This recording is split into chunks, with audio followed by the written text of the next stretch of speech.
I'm Jade. And I'm Tom, and we're KULK. I think that the biggest disadvantage with being a two-piece is usually songwriting. You're always having to fill in space. You have to like work inside the box to come out with something that still has this same energy and the same dynamics. The advantage of it is it being much easier to like function, be able to practice more and things like that and arrange. It's easier to feed off of two people. If I want to like fuck things up and then come back up to it, I can do that. I have the like freedom to completely collapse the song and then bring it back. The Earth House is like, you are immediately transported into somewhere like very otherworldly, and it's very cool. It's an amazing space. Yes, and we're also big history nerds as well, Big so it's pretty cool. Yeah, we're pretty into like standing stones and like Neolithic sites from around the UK. And when you see Stonehenge, you're like, oh, that's mystery. How did this all get here? It's so big.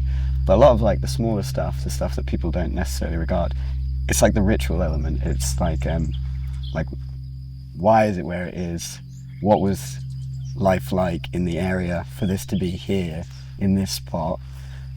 And what for, really? And they're quite often like the kind of the highest point of where you are. So once you're kind of there and looking at all the stones and counting them, and then you kind of look around, you're like, oh yeah, we are at like, there's some amazing views. Like we went to a standing stone yesterday that was basically on the corner of a field, and they just mow around it. Like and it was hidden in a bush till 1965. Mm. It's just all complete. It's all there, but still forgotten. Being in the Earth House, it links nicely with a kind of primitive sound that we have, like the sludgy doominess. Caveman riffs.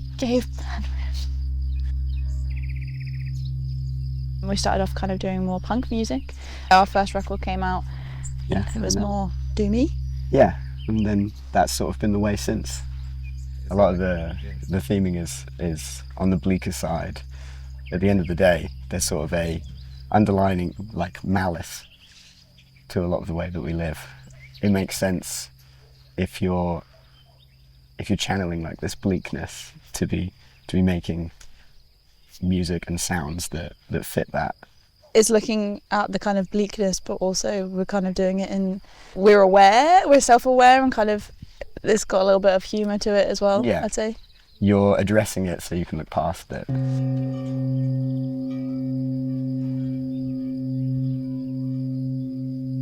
we're going to start writing new stuff, it's all about writing it in the room, jamming it a little bit, seeing what feels right in a space.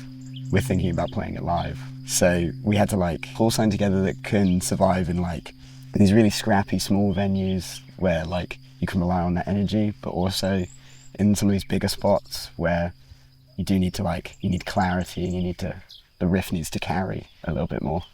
And I guess playing with we're all kind of in the same kind of heavy music, but there are obviously different elements from different bands that we've played with that, you know, we've maybe tweaked our sound a little bit too, or we just, you know, we've ended a song in a different way. There's quite a lot of improvisation within the sets. There's spaces in it where we were like, well, if it's this kind of crowd, maybe we just run the doomy part longer. Maybe they're going to like this.